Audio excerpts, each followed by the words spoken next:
এই মুহূর্তে আমি আছি কুলগাছিয়া চণ্ডীপুর স্বাস্থ্যকেন্দ্রে। তবে স্বাস্থ্যকেন্দ্র বলাটা এখন ভুল হবে, সেটির কিন্তু এখন পুরো চরিত্রটা বদলে কিন্তু হাওড়ার যে গ্রামীণ হসপিটালে কিন্তু পরিণত হয়েছে। এখানে যিনি মন্ত্রী, এলাকার বিধায়ক তথা পুলক রায়, তার তত্ত্বাবধানে এবং জেলা পরিষদের উদ্যোগে স্বাস্থ্যকেন্দ্র থেকে সেটি আরও পাশাপাশি জায়গায় সেখানে কিন্তু বিল্ডিং গড়ে তোলা হয়েছে। তার কাজ কিন্তু ইতিমধ্যেই কিন্তু শেষের পথে।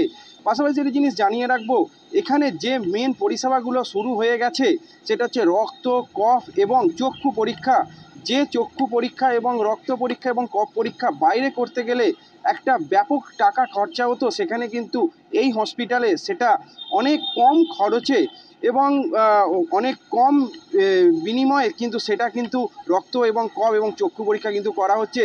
পাশাপাশি অ্যাম্বুলেন্স থেকে আরম্ভ করে ফিজিওথেরাপি এবং যেটা এক্স-রে, সেটারও কিন্তু পরিষেবা খুব শিগগিরই চালু হবে। তবে এলাকাবাসী কিন্তু এটা নিয়ে প্রচণ্ড পরিমাণে খুশি। আমরা ছোটোবেলা থেকে দেখে এসেছি যে এখানকার পরিষেবা ততখানি উন্নত ছিল না, কিন্তু বর্তমানে সময়ের সঙ্গে সঙ্গে এখানে রোগীর সংখ্যা অনেক বৃদ্ধি পেয়েছে, তার সঙ্গে ডাক্তারি পরিকাঠামোটাও অনেকটা উন্নত হয়েছে।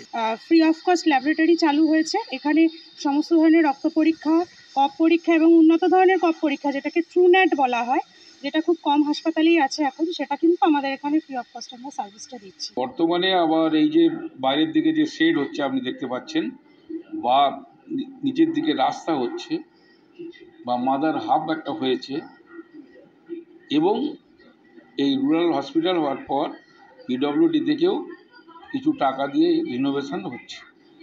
আমার শহর উলুবেড়িয়া থেকে রূপম দাস, কলকাতা টিভি।